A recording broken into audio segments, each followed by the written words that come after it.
Bismillahirrahmanirrahim. Assalamualaikum warahmatullahi wabarakatuh. Bertemu dengan saya dari Reward Channel. Kali ini saya akan membahas buku tentang Ada Surga di Rumahku. Buku ini dikarang oleh Amru Khalid, diterbitkan oleh penerbit Khatulistiwa. Tahun terbit yaitu 2010, tebal bukunya 305 halaman.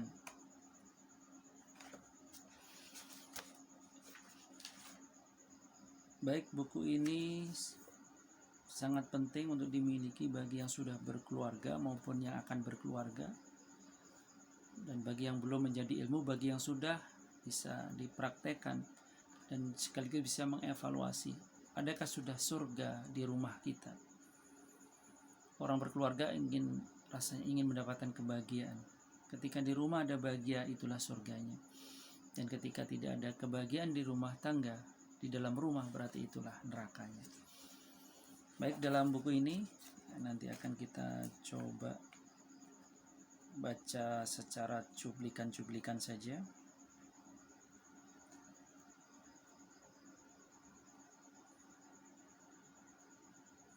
Tentang buku ini.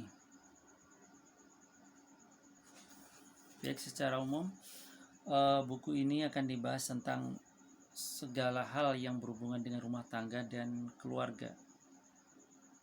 Kemudian berbicara tentang bagaimana menyatukan sebuah keluarga. Cukuplah kamar yang terpisah-pisah, tetapi jangan juga hati kita menjadi terpisah, begitu ya. Kan sekarang apalagi zaman modern ini, banyak orang yang satu rumah tapi seolah-olah tidak pernah kenal. Bilik-bilik kamar itu seolah-olah menjadi sebuah kepulauan. Rumah itu sebuah kepulauan yang berpisah-pisah. Bapak, ayah, ibu, anak-anak terpisah di antara dinding-dinding kamar. Tetapi dinding kamar itu seolah-olah menjadi sebuah kepulauan, sehingga harus butuh waktu untuk bertemu. Kalau seperti itu, bagaimana mungkin akan ada surga? Kadang-kadang untuk mengontak anak, kita perlu nelpon dulu, padahal ada di balik dinding kamar kita. Itulah realitas sekarang. Nah, dalam buku ini akan dibahas bagaimana itu bisa terjadi dan bagaimana cara mengatasinya. Baik, kita tengok pada bab 2. Kita harus berinteraksi dengan kasih sayang.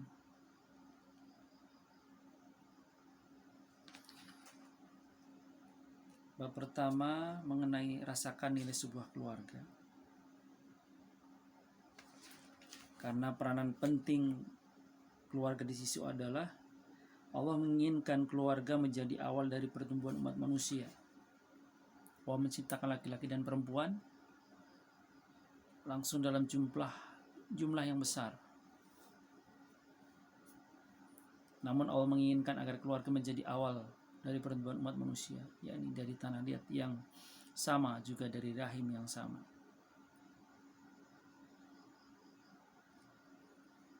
Allah menyebut pernikahan dengan kata ikatan, kemudian ikatan tersebut disifati oleh Allah dengan kata kokoh.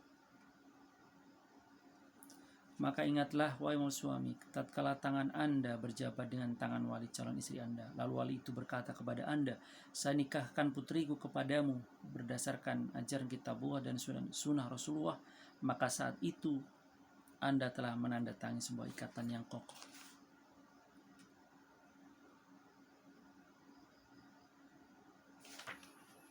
Baik, itu bab pertama. Bab kedua tentang berinteraksi dengan kasih sayang. Orang-orang penyayang itu akan disayang oleh Allah. Sayangilah penghuni di bumi, maka penghuni di langit akan menyayanginya. Ketika kita berkasih sayang di dalam rumah tangga, di dalam keluarga antara anak, istri, suami, maka ketika ada budaya kasih sayang itu, maka yang di langit pun juga akan menyayangi kita. Sebaliknya, ketika dalam rumah tangga, dalam sebuah keluarga tidak ada kasih sayang lagi, yang ada adalah saling benci, saling menyalahkan, tidak ada rasa sayang, maka di langit pun juga tidak akan menyayangi kita. Pada bab 3 dibahas tentang kita harus melukis keindahan, keimpian indah, impian yang indah dalam keluarga.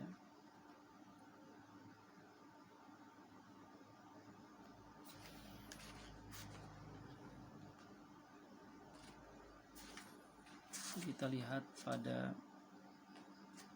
sebuah kisah ya. Contoh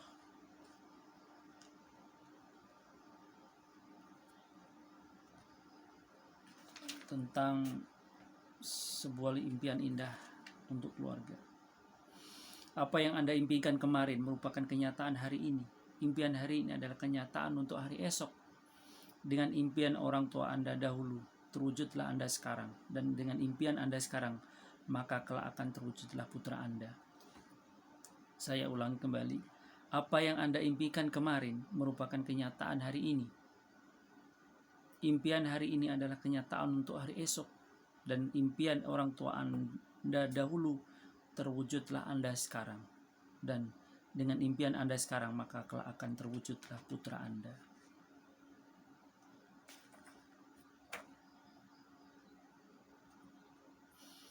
Kita ambil satu contoh, impian Ahmad, Salma, dan seorang ayah yang berubah.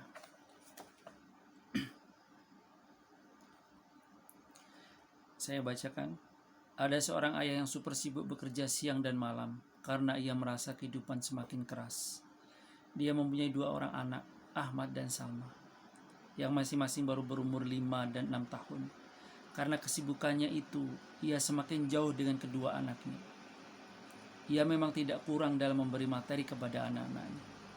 Namun sebenarnya ia kikir dalam memberi sesuatu yang lebih bermakna dari materi kepada kedua anaknya itu, yaitu kasih sayang dan perhatian seorang ayah kepada anaknya. Si ayah ini menuturkan, saya telah membangun sebuah usaha industri besar sehingga membutuhkan kerja yang sangat ekstra dan waktu yang sangat banyak selama jangka waktu yang sangat lama. Saat aku berangkat ke tempat kerja pada pagi hari, anak-anakku masih tidur. Dan ketika aku kembali ke rumah malam hari, anak-anak sudah tertidur pulas. Aku tak pernah bisa duduk mengobrol bersama mereka. Ketika istriku makin keras menuntutku dan mengingatkan betapa pentingnya seorang ayah untuk duduk bersama dengan anak-anaknya, putriku Salma tiba-tiba memintaku untuk mengajaknya pergi bertamasya. Kali ini aku tak dapat menolak permintaannya, meski sebenarnya aku enggan untuk pergi. Dalam perjalanan pulang, aku memilih melewati jalan-jalan dalam kota, sehingga membuat putriku bertanya kepada ayah, selama ini tinggal di jalan mana? Pertanyaan itu sangat mengagetkanku, hingga aku menyangka mungkin aku yang salah dengar dengan pertanyaan itu. Aku tanyakan balik kepadanya, tapi putriku menjawab dengan pertanyaan yang sama.